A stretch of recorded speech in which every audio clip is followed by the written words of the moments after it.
ଦେଖନ୍ତୁ ବିଚାର ସ୍ତରରେ ତ ସବୁ ଅଛି, ସବୁଥିପାଇଁ ସହ କନସେନସସ୍ ତିଆରି କରିବାଟା ଗୋଟେ ବଡ଼ ଚ୍ୟାଲେଞ୍ଜ। ସେ କ୍ରମରେ ସାରା ଦେଶ ଗୋଟିଏ ଦେଶ ଗୋଟିଏ ଭୋଟ ଏଇଟା ମଧ୍ୟ ପରିକଳ୍ପନା ଅଛି। ଗୋଟିଏ ଦେଶ ଗୋଟିଏ ରାସନ ଏଇଟା ମଧ୍ୟ ମୋଟାମୋଟି କାର୍ଯ୍ୟକାରୀ ହେଲାଣି।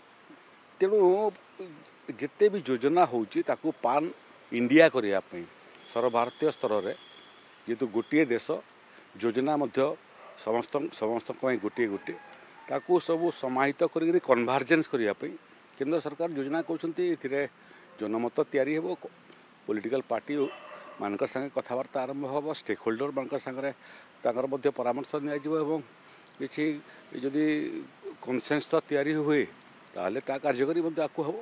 ସ୍ୱାଭାବିକ ଭାବରେ ଗୋଟେ ହେଲେ ସବୁ ଜିନିଷରେ ଗୋଟିଏ ହେଲେ କମନ୍ ସିଭିଲ୍ କୋଡ଼୍ ଗୋଟେ ବିଷୟ, କମନ୍ ସିଭିଲ୍ କୋଡ଼୍ ମଧ୍ୟ ହେବା କଥା।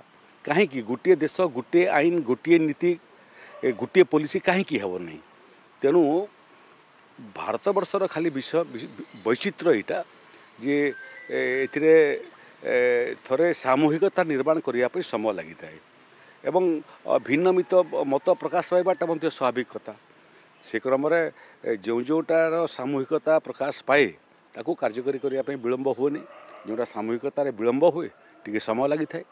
ଆଉ ଗୁଡ଼ିଏ ପ୍ରସଙ୍ଗରେ ମୋତେ ଲାଗୁଛି ଯେ କେନ୍ଦ୍ରର ନରେନ୍ଦ୍ର ମୋଦିଙ୍କ ନେତୃତ୍ୱରେ ସରକାର ଏଇଭଳିଆ ଗୋଟିଏ ଦେଶ ଗୋଟିଏ ନୀତି ଗୋଟିଏ ଆଇନ ଗୋଟିଏ ଯୋଜନା ଏସବୁକୁ କାର୍ଯ୍ୟକାରୀ କରିବାରେ ଯେଉଁ ଉଦ୍ୟମ ଆରମ୍ଭ କରିଛନ୍ତି ସେଇଟା ଆଗାମୀ ଦିନରେ ଦେଶ ପାଇଁ ହିତକର ହେବ।